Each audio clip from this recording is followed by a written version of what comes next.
Hello student. आज हम आपके लिए लाए हैं क्लास 10th का chapter power sharing political science. अगर आप इस चैप्टर में से 50 क्वेश्चन पढ़ लेते हैं जो कि मैंने बनाए हैं प्रीवियस ईयर क्वेश्चन से, तो आपको चैप्टर पढ़ने की आवश्यकता नहीं रहेगी और आपके एग्ज़ाम की तैयारी भी हो जाएगी। तो चलिए शुरू करते हैं। पहला क्वेश्चन है व्हाट इज़ पावर शेयरिंग। तो पावर शेयरिंग क्या होती है? The distribution of power among different organ levels and social groups. मतलब कि गवर्नमेंट के जो अलग अलग ग्रुप्स हैं उनमें आपस में पावर का डिस्ट्रीब्यूशन होता है, that is a power sharing. So that no single group hold all power, ताकि किसी एक सिंगल ग्रुप के पास ज़्यादा पावर ना आ जाए, ताकि उनका वो मिसयूज ना करे। Next question is where is Belgium situated. Belgium कहाँ पर है? तो बेल्जियम यूरोप में एक छोटी सी कंट्री है जो कि नीदरलैंड, फ्रांस, जर्मनी और लग्जमबर्ग इन चारों देशों से घिरा हुआ है और इसकी पॉपुलेशन है 1 crore.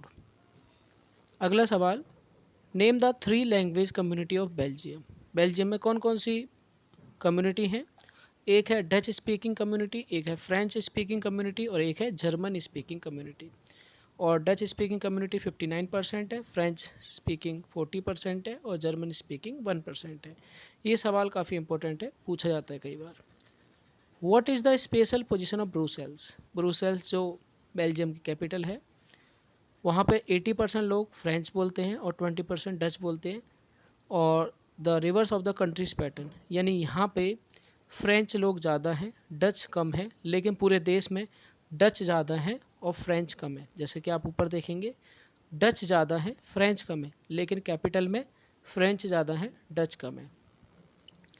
Study the given map of the Belgium. ये बेल्जियम का एक रफ मैप है।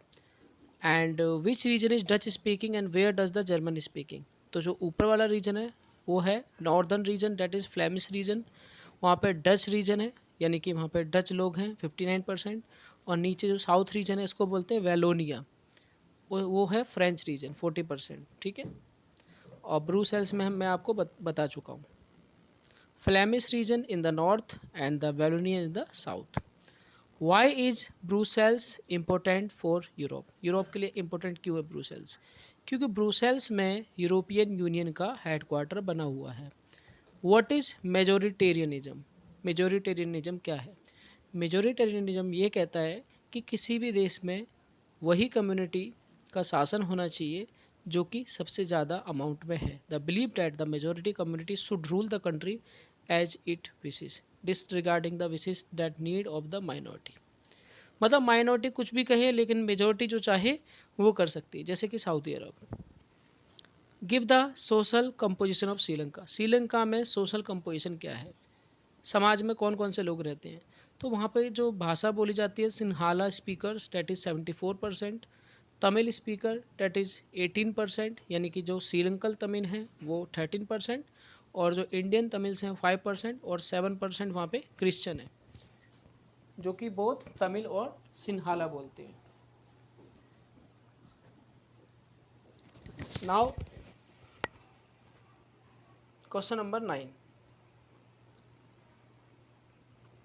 When did Sri Lanka become independent. ये सवाल भी पूछा जाता है, श्रीलंका कब इंडिपेंडेंट हुआ?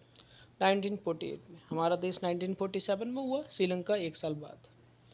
What was the Sinhala only act. Book में सिर्फ एक्ट लिखा हुआ है, नाम नहीं लिखा हुआ, लेकिन आप इसको बोल सकते हैं Sinhala act 1956 which recognize Sinhala as the only official language. Sri Lanka की जो ऑफिशियल लैंग्वेज है वो है Sinhala. Who are Indian Tamils. Sri Lanka में इंडियन तमिल्स कौन है? कुछ ऐसे लोग जिनके फोर फादर यानी कि जो पूर्वज हैं वो श्रीलंका चले गए थे। ठीक है, उनको हम कहते हैं Indian Tamils. Tamil whose forefather came from India as a plantation workers during the colonial period. And what is the prudential reason. Prudential reason for power sharing, ये पेपर में आ सकता है। Power sharing gives better outcomes, it reduce social conflict and ensure political stability. मतलब power sharing करने से क्या होता है कि इससे समाज में जो लड़ाई झगड़े होते हैं वो कम हो जाते हैं और इससे पॉलिटिकल स्टेबिलिटी बनी रहती है। What is the moral reason. Moral reason for power sharing क्या है? Power sharing is the very spirit of democracy. Democracy की आत्मा है power sharing, and people have a right to be consulted in a way they are govern. लोगों को अधिकार है कि वो जिस तरीके से सरकार चलाना चाहें सरकार चला सकते हैं। What is a community government? Community government क्या होती है? A government in Belgium elected by people of one language community.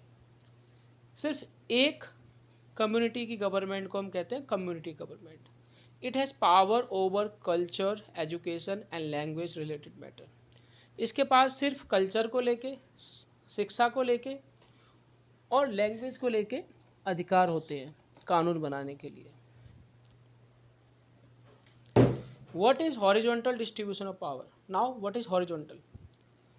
Sharing of power among the, यानी कि जो शक्ति है, पावर है, उसको हम सरकार के विभिन्न हिस्से लेजिस्लेचर, एग्जीक्यूटिव एंड जुडिशरी में इक्वली डिस्ट्रीब्यूट कर देते हैं। इसको हम कहते हैं horizontal distribution. What is coalition government? A government form by an alliance of two or more political party. जब दो या दो से ज़्यादा पार्टी आपस में मिलजुल कर एक सरकार बनाती हैं उसको हम कहते हैं coalition government. What is meant by check and balance? A system in which each organ of government check the others। मतलब हर एक ऑर्गन दूसरे ऑर्गन को चेक करता है कि कहीं वो शक्ति का मिसयूज तो नहीं कर रहा, जैसे कि हमारे इंडिया में। Which religion was given a special placed by the Sri Lankan constitution? Sri Lanka के कॉन्स्टिट्यूशन में किस धर्म को स्पेशल प्लेस मिला, स्पेशल जगह मिली? Buddhism. The constitution set the state shall protect and foster Buddhism. वहाँ का जो राष्ट्रीय धर्म है वो बुद्धिज्म है और वो बुद्धिज्म की रक्षा करेंगे। Why what is टायरेनी of the majority? The oppressive rule of the majority community over the minority which finally ruins the nation itself. जब देश में किसी एक कम्युनिटी की पॉपुलेशन ज़्यादा होती है तो माइनर कम्युनिटी के इंटरेस्ट को दरकिनार कर देती है, ठीक है, लेकिन इससे देश का ही बर्बादी हो जाती है, देश की बर्बादी हो जाती है। How many times was the Belgium constitution amended for accommodation? Belgium के कॉन्स्टिट्यूशन में कितनी बार अकोमोडेशन हुआ, बदलाव हुआ, संशोधन हुआ? आंसर है 4 बार। 1970 से बिटवीन 1970 एंड 1993। ये 2 मार्क्स क्वेश्चन थे। अब मैं आपको 3 मार्क्स क्वेश्चन दिखा देता हूँ। ये 1 मार्क्स थे, अब मैं आपको 2 मार्क्स क्वेश्चन दिखा देता हूँ। What is power sharing desirable? Give both sets of reason. ये question number 21 and this is question number 22। This is question number 23। This is question number 24 and this is question number 25। Question number 26, question number 27, question number 28 and question number 29 and question number 30. Now come to the next question. Question number 31, question number 32, question number 33, question number 34 and question number 35, question number 36। आप video को pause करके इन question को screenshot ले सकते हैं या note कर सकते हैं। Question number 37,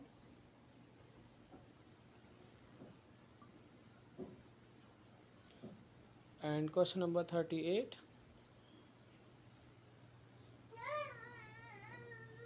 question number 39,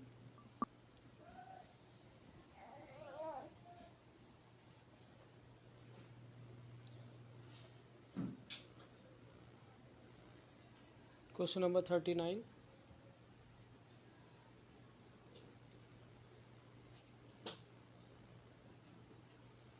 question number 41,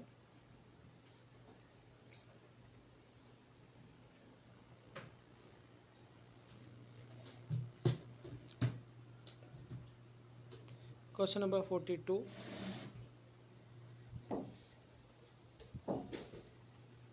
question number 43,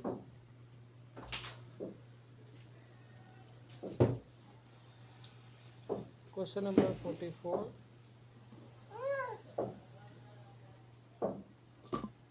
question number 45, question number 46, question number 47, question number 48, question number 49 and question number 50. Apart from that कुछ इम्पोर्टेंट टर्म्स हैं जो पेपर में पूछे जा सकते हैं. Thank you very much.